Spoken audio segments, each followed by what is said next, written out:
안녕하세요. 저는 다른 사연자들 연령보단 조금 어린 편일지 모를 22살 여성입니다. 제가 가진 사연이 과연 수많은 아픈 사연들 틈에 끼워도 되는 건가 싶은 걱정은 했지만 고민 끝에 한번 적어보게 되었습니다. 제가 얼마 전 우연히 컴퓨터를 하다가 한 라디오 사연을 듣게 되었는데요. 하나의 사연을 시작으로 꼬리에 꼬리를 물듯 여러 가지 사연을 접해보았어요. 몰랐는데 세상에는 정말 다양한 고통을 겪고 새 삶을 살고 계신 분들이 많다는 걸 실감했습니다. 이 넓은 세상에서 저만 힘든 것은 아니라고 생각했지만 제가 제일 힘든 줄 알고 살았었는데 사연들을 새벽 늦게까지 듣고 나서는 제가 우물 안에 개구리적 생각을 하고 있단 걸 깨우쳤어요. 라디오 사연들에는 주로 결혼 생활이나 가족 갈등 등이 많던데 저는 그런 류의 이야기가 아니라서 사연을 올려봐야겠다는 생각조차 해본 적이 없었습니다. 그런데 한날 저와 비슷한 경험을 하신 분의 사연을 들었고 그 계기로 지금 컴퓨터를 켜게 되었죠. 언젠가 세상에 공개될 제 글도 많은 관심을 받았으면 좋겠네요. 지금부터 아직 세상은 아름답고 살만하다는 걸 느꼈던 그날의 기적을 이야기해 보도록 하겠습니다. 저는 태어났을 때부터 단 한 번도 금전적으로 여유롭게 살아본 적이 없었습니다. 제 부모님도 가난을 되물림 받은 입장이라 늘 대출 빚에 쫓기듯 살고 있었어요. 그 사이에서 저와 남동생이 태어났으니 삶을 궁핍할 대로 어려웠죠. 고작 2명이 쓸 수 있는 침대에서 4사람이 잤다고 말을 한다면 제 사정이 조금 실감나실지 모르겠어요. 저희 식구의 빚과 더불어 경제 능력이 없는 조부모님 빚까지 부모님이 해결해야 했기에 가세가 기울어가는 건 어찌 보면 당연한 순리였습니다. 그럼에도 저희 부모님은 굴하지 않았고 저희 남매에게 짜증 한 번 내지 않은 좋은 분들이었어요. 부모님은 자기들이 굶는 한이 있더라도 저와 남동생만큼은 밥 한 숟갈이라도 더 먹이며 굶주리지 않게 해주었습니다. 어릴 때는 부모님이 마냥 양보해주는 음식을 생각 없이 홀랑 먹고 그랬어요. 그런데 부모님이 스스로 먹을 것을 포기하고 저희 남매에게 넘긴다는 걸 알고부터는 제가 거절했던 걸로 기억합니다. 저는 너무 어린 나이부터 우리 집 신세를 항상 눈치를 봤어요. 그때가 아마 초등학교 때쯤이었을 겁니다. 남동생은 당시 유치원 갈 나이도 아니었을 만큼 어렸어요. 많이 먹어봤자 한계가 있었기에 그리 음식값이 부담이 안 되는 양이었습니다. 그렇지만 저는 달랐죠. 뛰어놀 나이인데다가 먹고 클 나이기도 해서 배는 자주 고프고 또 음식은 많이 들어갔어요. 부모님이 제게 밥을 덜어주려고 할 때마다 제가 한사코 거절을 해서 저는 반 공기 정도만 먹고 컸거든요. 솔직히 자다가 배고파서 새벽에 깬 적이 많아요. 그런데도 저는 저보다 양이 클 부모님을 생각해 제가 이것만큼은 조절해야 된다고 생각했죠. 너무 어린 나이였으니까 제가 부모님을 위해 할 수 있는 게 마땅히 없잖아요. 돈을 벌 수 있는 어른도 아니니까 반대로 아끼는 수밖에 없었다는 겁니다. 당시 학교에서 꿈이 뭐냐고 물어보면 다른 아이들은 의사, 선생님, 파일럿 등등 참 다양한 직업군을 이야기했는데 저는 좀 황당한 대답을 늘어놓았습니다. 설문지에다 어른이라고 적는 바람에 상담실에서 선생님과 면담도 가졌었죠. 솔직히 돈 문제만 아니면 저는 당시 우리 가족이 옹기종기 모여서 비좁은 곳에 사는 것이 그리 싫지 않았습니다. 오히려 지금은 추억으로 남았어요. 저희가 잘 못 먹고 잘 못 자고 여름엔 덥고 겨울엔 춥고 그렇게 살았지만 그 자체가 힘든 기억은 아닙니다. 돈 문제를 뺄 수 없기 때문에 그 당시 시절이 가슴 아픈 것이었고 또 부모님 마음이 편치 않았으니 불행했던 시절이라고 말하는 거예요. 힘든 상황에서도 저희 식구는 저희끼리 있을 때면 늘 즐거웠습니다. 하지만 그것마저 제가 1~2살 먹고 나니 부모님이 억지로 저희를 위해 즐거운 척 한다는 걸 눈치챌 수 있었어요. 특히 부모님이 저희 앞에서는 웃으려고 많이 노력하셨거든요. 남동생은 부모님의 웃는 얼굴 뒤에 감춰진 슬픔을 봤는지 모르겠지만 저는 한 번씩 보일 때가 있었습니다. 그럴 때면 제가 더 일부러 분위기 띄우려고 노력도 많이 했었네요. 힘들다고 하더라도 나름 저희만의 방식대로 버텨오고 있었는데 이것 하나만큼은 도무지 제 에너지로는 견딜 수 없는 일이 하나 생겨버렸습니다. 단연코 제 인생에서 가장 큰 고비가 아니었나 싶습니다. 그게 바로 엄마가 건강 악화로 세상을 뜨게 되었을 적이었어요. 엄마가 어디 불편한 건 알고 있었는데 부모님이 숨기다 보니까 솔직히 그것까진 알아채지 못했습니다. 엄마가 암인 걸 몰랐어요. 당시 제가 고등학교를 막 입학했을 때였는데 그때 당시 제 인식의 암이라 함은 생존율이 터무니없이 낮은 병이라고만 알고 있었어요. 암, 그 한 글자가 너무 무서운 단어였다는 겁니다. 그런데 저희 엄마가 암에 걸렸다는 거예요. 제가 알게 된 건 학교 중간에 선생님이 불러서 집에 가보라는 덕에 알게 되었습니다. 병원에선 엄마더러 항암이 소용없는 상태라고 했어요. 부모님은 이미 예감했다는 듯 별 반응이 없었고 저만 그 엄마 아빠를 붙잡고 뭐든 다 해봐야 되는 거 아니냐고 소리쳤습니다. 하지만 소용없다는 의사의 말이 맞다는 걸 증명이라도 하듯 엄마의 증세는 굉장히 빠르게 진행되었어요. 하루하루 컨디션이 하락하다가 병원에 입원한 지 일주일 만에 세상을 떴습니다. 저희는 아무것도 해보지 못하고 그렇게 죽어가는 엄마를 지켜보기만 하다가 보내줘야 했어요.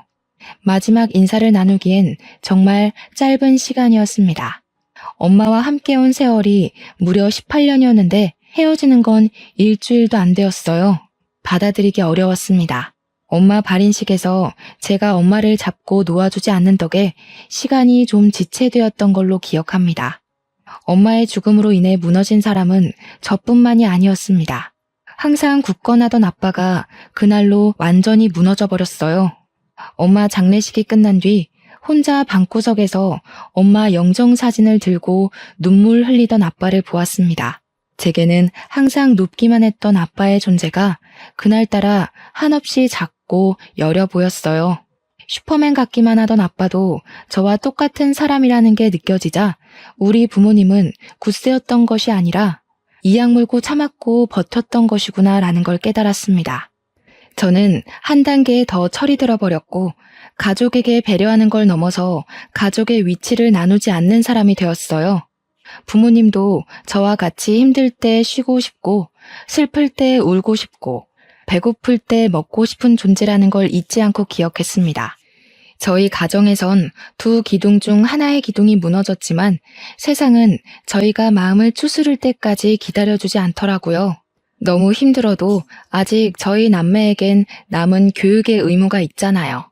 학교를 가야만 했습니다.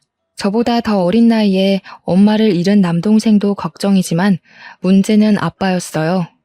아빠가 엄마를 잃은 후로는 삶의 희망을 놓다시피 하여 술로 세월을 보냈습니다. 엄마가 돌아가신 지 1년이 넘었을 때도 아빠는 엄마를 잊지 못해 영정사진 앞에서 술을 마셨어요. 그렇다고 아빠가 일도 안 하고 저희를 내버려 둔 건 아니었습니다.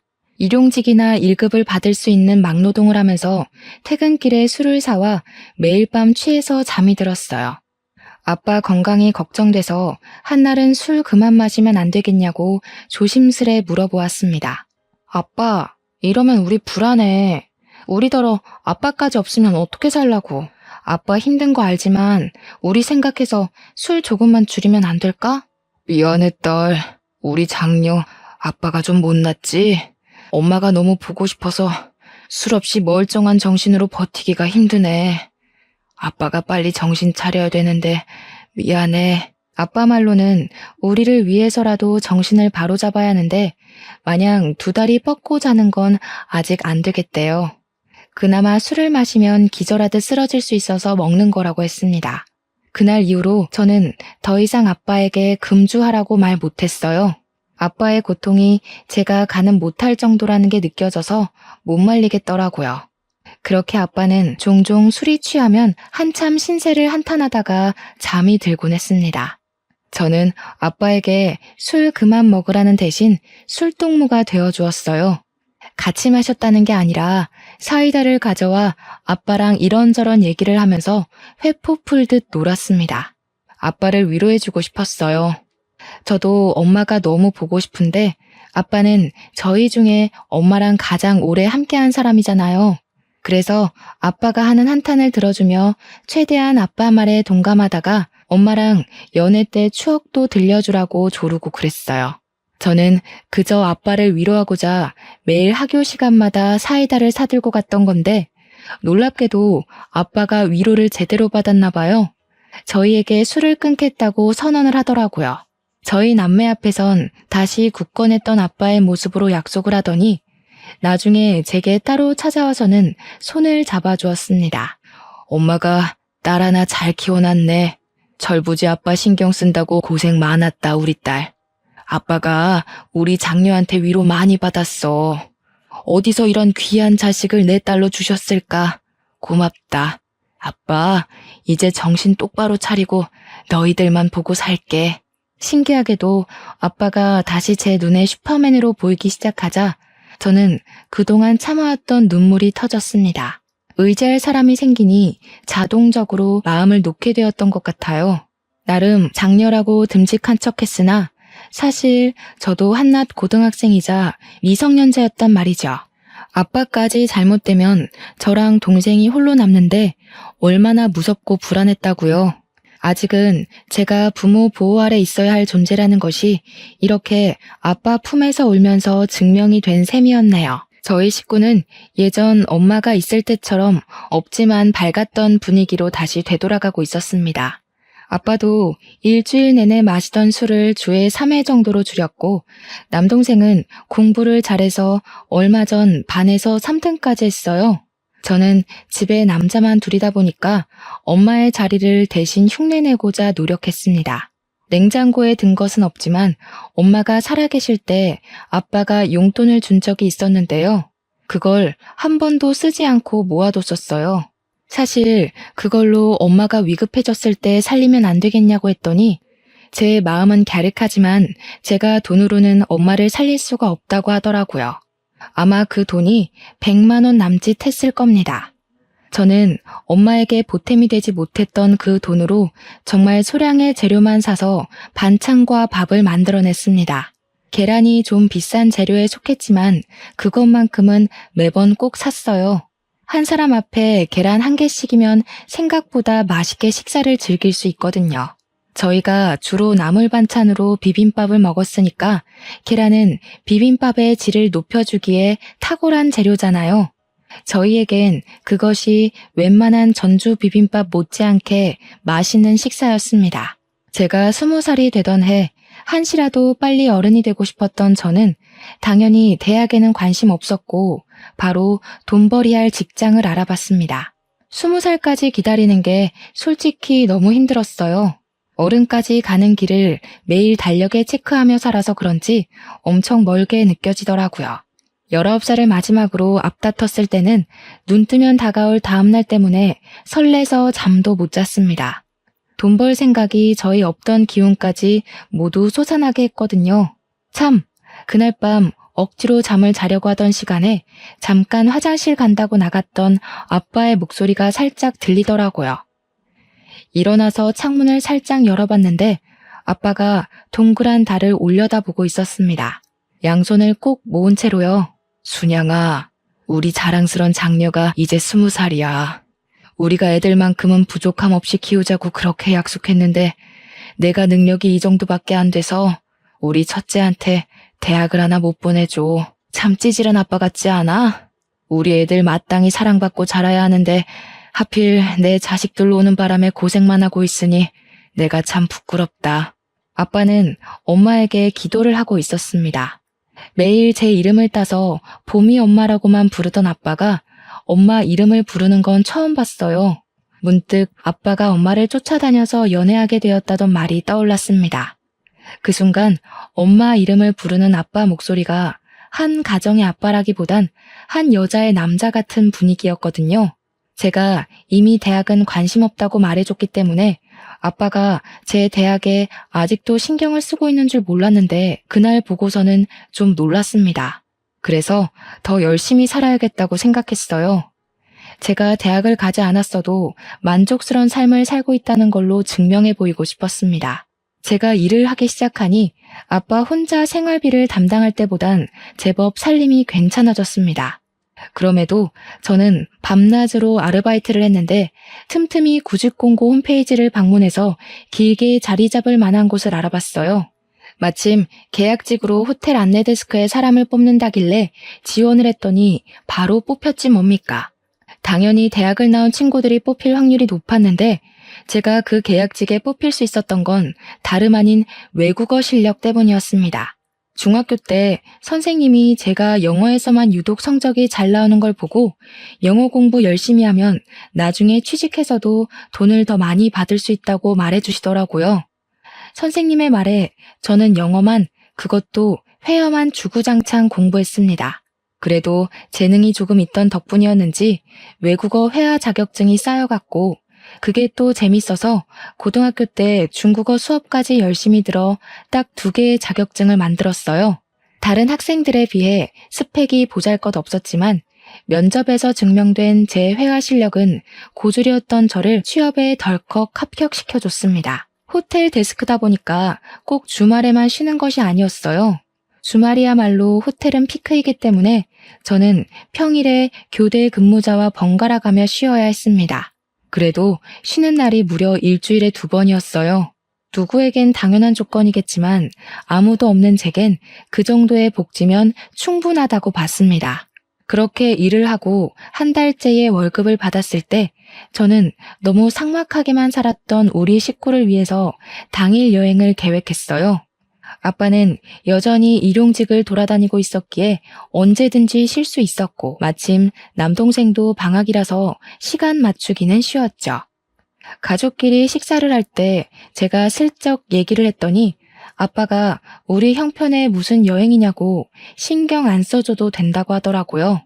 계속 힘내서 일하려면 나도 동기가 필요해.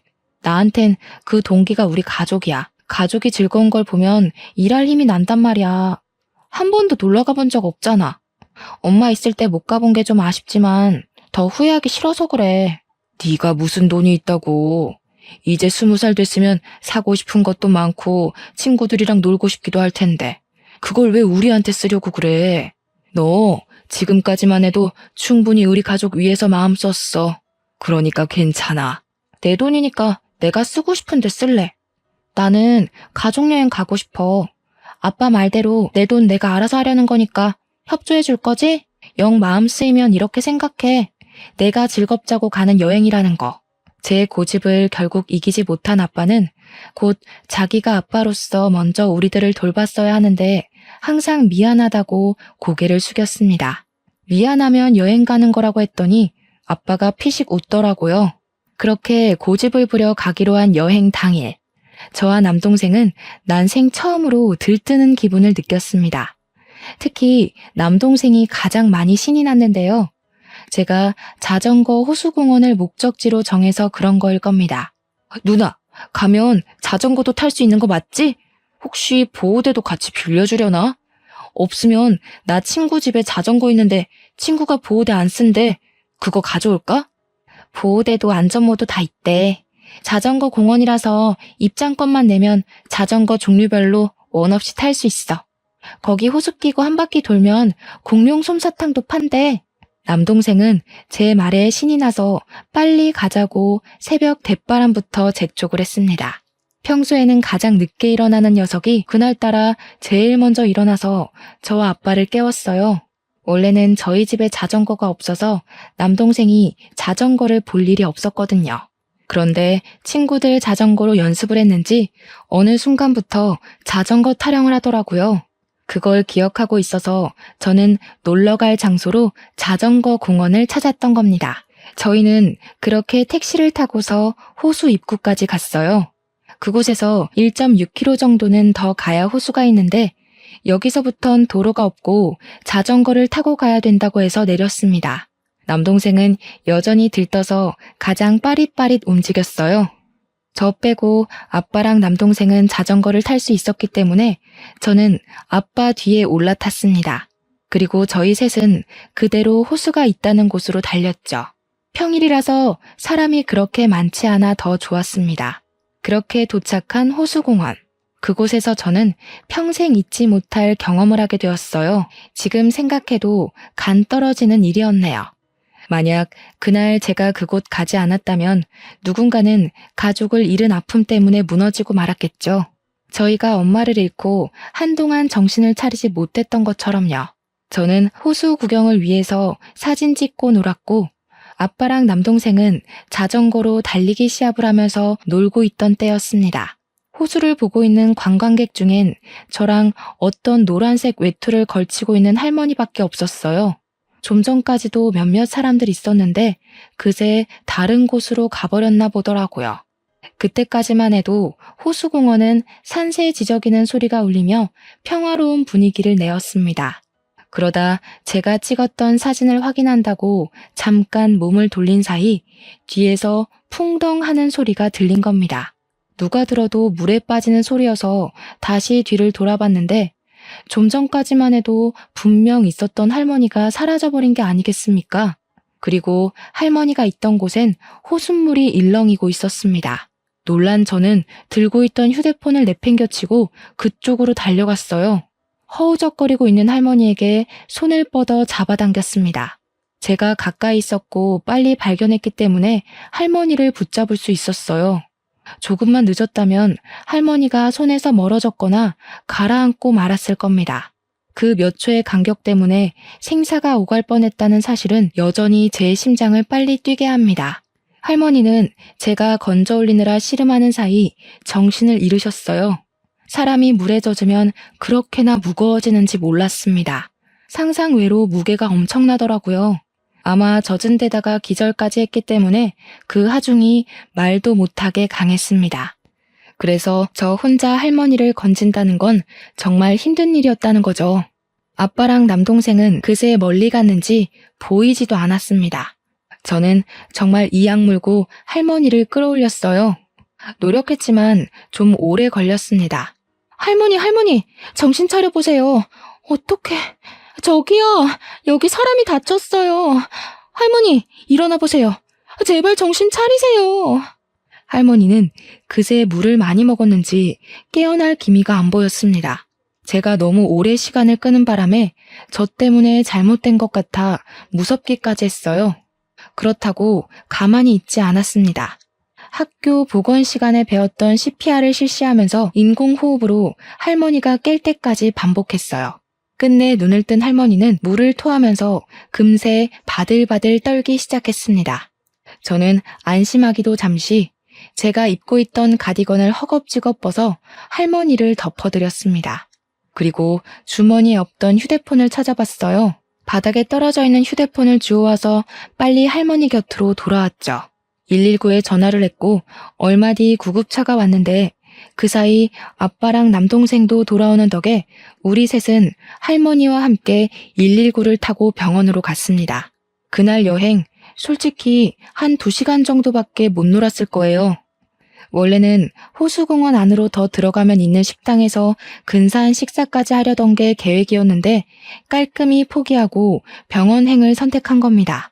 가족이 같이 있던 것도 아닌 것 같았는데 할머니만 혼자 보낼 수 없겠더라고요. 아빠도 남동생도 흔쾌히 제 의사를 따라주었습니다. 병원에 도착해서 알았는데 할머니는 알츠하이머 병을 앓고 계셨다고 합니다. 실종 신고가 들어와 있던 할머니라고 했고 병원에서 가족들을 불렀으니 걱정 말라고 고생하셨다고 하면서 그만 우리더러 집에 가도 좋다고 했습니다. 할머니는 이제 무사하다고 했어요. 저는 옷을 갈아입고 병원 침대에 누워있는 할머니에게 가서 마지막 인사를 나눴습니다. 생전 처음 사람을 구해봤다 보니까 그래도 인사는 하고 떠나고 싶더라고요. 할머니, 어디 가시면 안 되고 여기 선생님들 말씀 잘 듣고 있다가 꼭 가족 만나셔야 돼요. 알겠죠? 가족 옆에 붙어 있어야지 안전한 거예요. 가족들 지금 많이 걱정하시겠다. 좀 있으면 가족들 온대요. 저는 이만 갈게요. 알츠하이머 때문에 사람 말을 잘 인지를 못하는 건지 할머니는 제 말을 듣는 둥 마는 둥 반응했습니다. 시간을 오래 지체할 여유가 없기 때문에 저는 손 한번 잡아주고 그만 돌아가려고 했어요. 그러나 그때 할머니가 잡은 손을 놓아주지 않더라고요. 그러면서 가지 말라고 딱 한마디를 하셨습니다. 아직 가족이 온 게 아니니까 할머니 식구들 올 때까지만 옆에 있어드리자. 할머니께서 너한테 많이 고마우신가 보다. 식구들한테 인사시켜주고 싶나 봐. 그렇잖아도 할머니가 또 사라질까봐 걱정되었던 저는 시원하게 제시해준 아빠의 제안에 마음 놓고 응했습니다. 이건 좀 뒤늦게 알게 된 사실인데 제가 할머니를 건지는 사이 저도 꽤 젖었더라고요. 그나마 병원이 따뜻했기 때문에 옷이 마른 후에 나가서 다행이었지 당시 계절이 초겨울이었던지라 그대로 밖에 나갔다면 빼도 박도 못하고 감기에 걸렸을 겁니다. 뒤늦게 생각난 가디건은 이미 못 쓸 정도로 망가져 있었어요. 그럼에도 저는 그걸 탈탈 털면서 챙겼습니다. 제게는 몇 개 없는 외투였거든요. 그렇게 얼마 뒤 할머니 가족으로 보이는 사람들이 도착했고 저희는 자연스레 뒤로 밀려나게 되었어요. 할머니 가족들은 꼬장꼬장했던 할머니와 다르게 다들 세련미가 잔뜩 묻어 있었습니다. 그 중에 우아하게 생긴 아줌마가 할머니 손을 잡고 계속 엄마 엄마 그렇게 부르더군요. 도대체 왜 자꾸 말도 없이 나가는 거예요? 내가 엄마 심심하지 말라고 사람까지 고용했는데 그 사람들한테는 왜 장난을 쳤어요? 아휴, 아니야. 그냥 이렇게 살아 돌아와 준 것만으로도 고마워요. 엄마, 어디 가면 안 돼 이제. 알았죠? 아무래도 아줌마가 할머니 딸인 듯 싶었습니다. 가족의 품을 찾은 걸 봤으니 저희는 그만 돌아가려고 했어요. 그런데 가족 중에 젊은 남자가 저희 앞으로 가로막고서 말을 걸어오더군요. 안녕하세요. 구급대원들에게 말씀 들었습니다. 저희 외할머니 구해줬다는 분 맞으시죠? 보니까 많이 젖으신 것 같은데 옷부터 저희 할머니 구해주신 것까지 따로 보상을 해드리려고요. 네? 아니에요. 무슨 보상이요. 뭘 이런 걸 보상을 받아요. 괜찮아요. 할머니 어디 나가지 않게 많이 신경 쓰셔야 될 것 같아요. 정말 위험할 뻔했거든요. 저희들의 대화에 아줌마가 저희를 돌아봤고 곧 젖어있는 저의 몰골을 보고서 금세 제게 다가와 손을 잡았습니다. 정말 고맙습니다. 우리 엄마가 어쩌다 그곳까지 갔는지 모르겠는데 엄마 실종되고 경찰도 못 찾고 있었거든요. 한 달이 지나도 소식이 없어서 집안 전체가 무너지고 있었어요. 그런데 아가씨가 우리 집안을 살린 거예요. 아줌마가 엄마를 잃어 집안 전체가 절망에 빠졌었다는 얘기를 들은 저는 과거에 저희 식구 모습이 떠올랐습니다. 저희 엄마도 선뜻 도와주는 누군가가 있었다면 혹시 괜찮지 않았을까 싶어서 문득 보고 싶더라고요. 그리고 그 아줌마는 남자가 했던 제안을 저희 가족에게 똑같이 제시하였는데요. 어떤 보상이라도 해주고 싶다고 제발 거절하지 말아달라고 하는 거 아니겠습니까? 이러지 마세요. 저 돈 받으려고 할머니를 구한 게 아니에요. 이러면 제가 다른 뜻 가지고 접근한 사람 같잖아요. 그런 의도 아니었다는 거 아니까 저희가 보상하겠다는 겁니다. 우리 엄마 목숨에 저희 식구뿐만 아니라 저희가 운영하는 사업장 식구들의 목숨도 달려 있었어요. 저 이렇게 아가씨 못 보냅니다. 그 집 식구 전체가 저희 가족을 붙잡고 놔주질 않아서 얼마나 난감했는지 모릅니다. 그냥 하는 소리면 이미 저희를 보내고도 남았겠죠. 이 사람들은 저희에게 꼭 연락을 달라고 안 하면 찾아가겠다고 하면서까지 진심을 보였어요. 그러면서 귀가하는 것도 친히 데려다 주는 거 있죠? 차에서 내려서 감사 인사를 했더니 보조석에 앉아있던 아줌마가 따라 내려서는 한 번 더 제 손을 꼭 잡더라고요. 꼭 연락해요. 이거 그냥 하는 소리 아니에요. 알겠죠? 내가 부담스러운 거면 아가씨가 구한 할머니가 주는 거라고 생각해요. 부탁할게요. 할 수 없이 저는 아줌마의 제안에 수긍을 했습니다. 안 그러면 안 보내줄 것 같았거든요. 그렇게 다시 일상으로 돌아갔고 저는 안내 데스크로서 할 일을 열심히 했어요. 제가 있는 안내 데스크는 예약을 담당하는 곳이 아니라 주차 관리나 호텔에 관한 층수별 위치, 내부 지리를 묻는 곳이었습니다. 바쁘진 않았고 어떻게 보면 인사하는 로봇 정도의 느낌이었네요. 여느 때와 같이 그날도 각도 신경 쓰며 고객들께 인사를 하고 있었습니다. 그런데 그곳에서 지난날 제가 구해줬던 할머니 딸인 아줌마를 보았어요. 예기치 못한 만남이라 놀라서 쳐다만 보고 있었는데 그 바람에 아줌마가 저한테 오는 것도 있고 인사를 깜빡했지 뭡니까. 뒤늦게 급히 고개 숙여 인사를 했더니 아줌마가 제법 서운한 표정으로 제게 말했습니다. 왜 연락 안 했어요? 제가 아가씨 연락만 하루 종일 기다렸는데. 뒷조사한 건 미안하지만 저한텐 아가씨가 그만큼 중요한 사람이라고요. 부담스럽다는 거 알아요. 하지만 지금은 저희 엄마가 아가씨를 찾아서 이렇게 결례를 무릅쓰고 뒷조사를 해버렸어요. 웬 중년 남자를 달고 찾아온 아줌마는 제게 장황한 설명을 늘어놓으면서 서운함을 비췄습니다. 할머니가 저를 찾는다는 건 솔직히 좀 놀라운 소식이었어요. 저를 잠깐 봤을 텐데 알츠하이머임에도 당시의 일이 충격이었던지라 저를 기억하고 계신가 봐요. 할머니를 만나고 싶은 건 솔깃한 말씀이었지만 여전히 다른 건 부담스러워서 저는 또다시 거절 의사를 내비쳤습니다. 죄송해요. 저희 정말 괜찮아요. 할머니께서 몸 건강히 잘 계신다니 다행이에요. 직접 찾아뵙는 건 조금 어려울 것 같아요. 할머니께도 죄송하다고 전해주세요. 참 야무지고 욕심 없는 선량함이네요. 제 주위에는 욕망이 드글거리는 사람들밖에 없는데 드라마에서나 나올 법한 사람이 실제로도 있다는 게 놀라워요. 그래서 아가씨를 더 알아가고 싶어요. 아줌마한테 제가 굉장히 좋은 이미지인가 봅니다. 저희가 당시만 해도 얼굴 본 지 겨우 2번밖에 안 되는 사이였거든요. 그런데 저에 대해 얼마나 알고 계신다고 좋은 사람이라 보는지 모르겠더군요. 반감이 들었다기보다는 뭐든지 그냥 제가 보상받도록 설득하기 위한 게임 같았어요. 근무 시간이라 제 시간을 오래 뺏을 수 없던 아줌마는 퇴근 시간까지 저를 기다린다고 했습니다. 저와 같이 갈 데가 있다고 하더라고요. 어쩔 수 없이 퇴근하고 아줌마를 따르게 된 저는 아줌마 자차를 타고 목적지 모르는 곳으로 이동을 했습니다. 처음 보는 곳으로 도착하더니 내리라고 하길래 머릿속은 의문투성이었지만 일단은 내렸어요. 웬 아파트로 들어가는 아줌마에게 어디 가는 거냐고 슬쩍 물어봤으나 그저 우리 가족이 있는 곳에 가는 거라고 두루뭉술하게만 대답해 주시더군요. 그렇게 아줌마의 안내로 들어가게 된 호실 안에서 저는 아빠와 남동생을 발견했습니다. 집 내부는 셋이서 방을 나눠 쓰기에 적당했고 이전 우리 집과 비교도 안 될 만큼 크고 좋은 집이었어요. 거실에 풀어져 있는 짐과 가족들을 보니 순간 아줌마가 데려온 이곳이 뭔지 예상이 되더라고요. 네, 보답이에요. 우리 엄마 목숨에 비하면 정말 보잘것없는 보상이지만 그 외에 내 도움이 필요하면 언제든지 연락해요.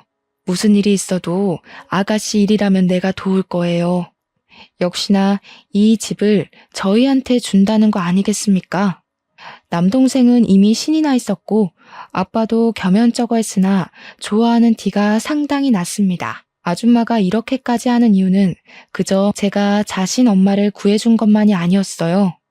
자기가 이혼 소송 중에 있는데 호텔 오너였던 할머니가 사라지는 바람에 남편 쪽에서 자꾸 호텔 지분에 장난질을 하려 했다는 겁니다.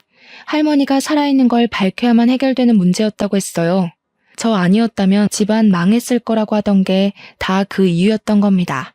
이 집은 팔든 말든 아가씨 거예요. 우리 엄마 목숨 살리고 집안의 목숨까지 살렸으니 이렇게 담례를 하는 건 사회생활에서 당연하다고 생각해요. 아가씨 딱 보니까 주기만 하지 받는 건 잘 못하는 사람인 것 같은데 인생 잘 살아가려면 받는 법 좀 연습해야겠어요. 아줌마는 혹시라도 제가 또 거절을 할까봐 옆에서 계속 설득을 했습니다. 물론 집을 받는다는 게 부담스럽긴 했지만 거절할 생각은 없었어요. 저 혼자였다면 몰라 남동생이랑 아빠가 고생해온 걸 생각하면 이걸 거절할 수가 없겠더라고요. 또다시 그 가난의 구렁텅이에 식구들을 데려다 놓는 건 안 될 일이잖아요. 무엇이 가족을 위하는 길인지 저는 똑똑하게 미래를 바라보기로 했습니다. 고맙습니다. 뭐라고 감사의 말씀을 드려야 할지 모르겠네요. 제가 좋은 일에서 받는 선물이라고 생각할게요. 말씀하신 것처럼 할머니가 주는 선물이요. 드디어 고집을 꺾었네요. 나야말로 받아줘서 고마워요. 참, 안내원 계약직으로 있는 것 같던데. 아가씨 이력서 보니까 외국어 실력이 좋더라고요. 내일부터 인포에 들어가 볼래요? 네? 거기는 정직원만 갈 수 있는 걸로 아는데요. 저는 아직 계약직 일한 지 1년도 안 됐어요. 배울 것도 많고 지금도 충분히 만족하고 있어요. 그런데 왜 그런 걸 아줌마가 물어보세요? 내가 거기 주인이니까요. 주인으로서 비전 있는 직원한테 정직원 달아주겠다는 거예요. 오너 눈으로 보기엔 아가씨 나이에 그 실력이면 깡패나 다름없어요. 깡패? 제가 놀라서 저도 모르게 읊조렸더니 아줌마가 남자처럼 호탕하게 웃는 게 아니겠습니까? 당최 이게 무슨 일인 건지 아줌마가 돌아가고 나서 저는 아빠한테 좀 더 자세히 얘기를 들을 수 있었어요. 네가 어떻게 생각할지 모르겠는데 거기서 대출을 절반이나 갚아주더구나. 내가 됐다고 했는데도 그 사람들 고집 알잖니? 겨우 합의 본 게 절반이야. 아줌마가 끝까지 고집해서 저의 여건을 조금이라도 편하게 만들어주고 싶다고 했다는군요. 게다가 죄송해하는 아빠한테 엄마가 정말 냉철하게 조언까지 했다고 했는데요. 자녀들이 얼마든지 새 출발할 수 있는 나이인데 가난에 가로막혀 아무것도 펼쳐보지 못하는 삶이야말로 아빠 된 입장에서 속상하지 않겠냐고 그랬다는 거 아니겠어요. 지금 생각해도 당시 아줌마 언변은 정말 청산유수였습니다. 괜히 사업장 오너가 아니었어요. 그래서 아빠는 결국 절반으로 합의를 봤다고 합니다. 빚이 절반만 날라가도 저희 입장에선 엄청 숨통이 트이는 거였어요. 게다가 제가 정직원이 되었으니 보너스며 복지 혜택이며 월급 인상까지 모조리 받을 수 있게 된 겁니다. 속물처럼 얘기해보자면 완전 돈벼락 맞은 게 아닙니까? 물에 빠진 할머니를 구조했을 뿐인데 이렇게 어마어마한 선물을 받게 될 줄은 꿈에도 몰랐어요. 하늘에 계신 엄마도 저희와 함께 이 행복을 누렸다면 참 좋았을 것을. 마음 한켠의 씁쓸함은 어쩔 수 없었습니다. 엄마를 생각해서라도 지금 얻은 것을 절대 자만하지 말고 늘 하던 것처럼 최선을 다해 살아야겠다고 생각해요. 청취자분들이 보기엔 어떠신가요? 이거 복권 1등 당첨보다 훨씬 좋은 기쁨 아닌가요? 아, 그리고 이건 근래에 있었던 일인데요. 아줌마 아들이 한번 저를 찾아왔었습니다. 할머니 얘기를 하면서 저더러 밥 한 끼 할 수 있냐고 묻더라고요. 그 기적 같은 일이 있었던 게 무려 3년 전인데 아직까지 제게 보상 얘기를 꺼내려는 건가 싶어 그러지 말라고 했거든요. 그런데 그게 아니라 그분이 저한테 관심을 표출하는 거였습니다. 자기 배경 때문에 주위에는 돈 보고 접근하는 여자들밖에 없어서 한동안 연애에 실증이 났다고 하소연을 했어요. 그러면서 3년 전 저를 만나고 제가 어떤 사람인지 알고 나서는 자기에게 접근하는 여자들이 더더욱 속물처럼 보였다고 하네요. 더 빨리 얘기하지 못하고 3년이나 시간을 끌었던 이유는 자기 나이가 33살이기 때문이었다고 합니다. 저와 무려 10살 차이가 났기 때문에 저한테 미안해서 감히 말할 엄두를 못 내고 있었대요. 하지만 이러다 제가 다른 남자에게 가버리면 너무 후회가 될 것 같아서 마음만 얘기하는 거라고 하더군요. 부담 갖지 말라고 하는데 저는 이미 부담이었습니다. 남자가 싫어서가 아니라 제 수준에 너무 과분한 사람이잖아요. 그래서 저도 생각할 시간이 필요하다고 당장의 대답은 피했었는데 어쩌다 보니 지금은 남자친구가 되어버렸지 뭡니까. 만남을 이어온 지는 5개월 정도 되었는데 제가 연애를 한 번도 안 해봤다고 하니까 남자친구가 당황하면서 더 죄인처럼 제게 헌신하고 있어요. 절대 괜한 선택이 아니라는 걸 꼭 보여주겠대요. 그리고 결혼을 한 것도 아닌데 남자친구와 가끔씩 할머니도 만나러 가고 있습니다. 아빠가 인사시켜달라고 해서 집에서 같이 저녁도 먹었고요. 아줌마가 쿨한 성격이긴 해도 자기 자식 연애에는 잣대가 높을까봐 살짝 걱정되었는데 다행히도 아줌마가 제일 축하해줬습니다. 아줌마도 나이 차이 때문에 감히 제게 자기 아들 만나보라고 얘기를 못했었대요.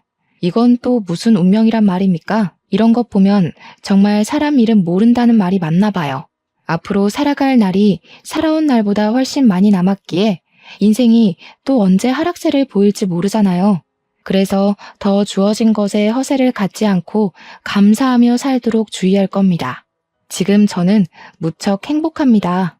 대출 빚도 무난하게 갚아가는 중이고 넉넉해진 살림에 생각지도 못한 남자친구까지 생겼으니까요. 이 모든 것이 다 제게 과분한 복인 걸 알지만 뭐든 그냥 이루어지진 않았다고 생각해요.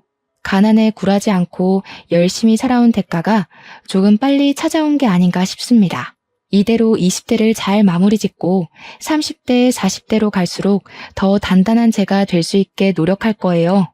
많은 사연에서 저처럼 인생 역전을 한 사연의 글도 덜어보긴 했는데 그분들 사연을 읽으면서 완전 드라마 주인공 같다는 생각을 했거든요. 저도 나름대로 그런 삶의 주인공 같아서 사연 한번 올려보고 싶었습니다.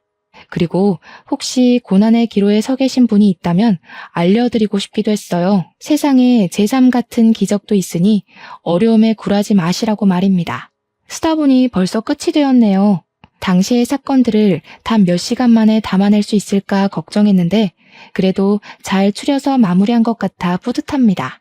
인사말에도 말씀드렸다시피 아직 세상은 살만한 것 같아요. 죽을 만큼 힘들었는데 지금은 과거의 고난이 생각나지 않을 만큼 행복하니까요. 청취자분들 모두에게도 복권 1등 같은 일이 생기길 바랍니다. 들어주셔서 감사합니다.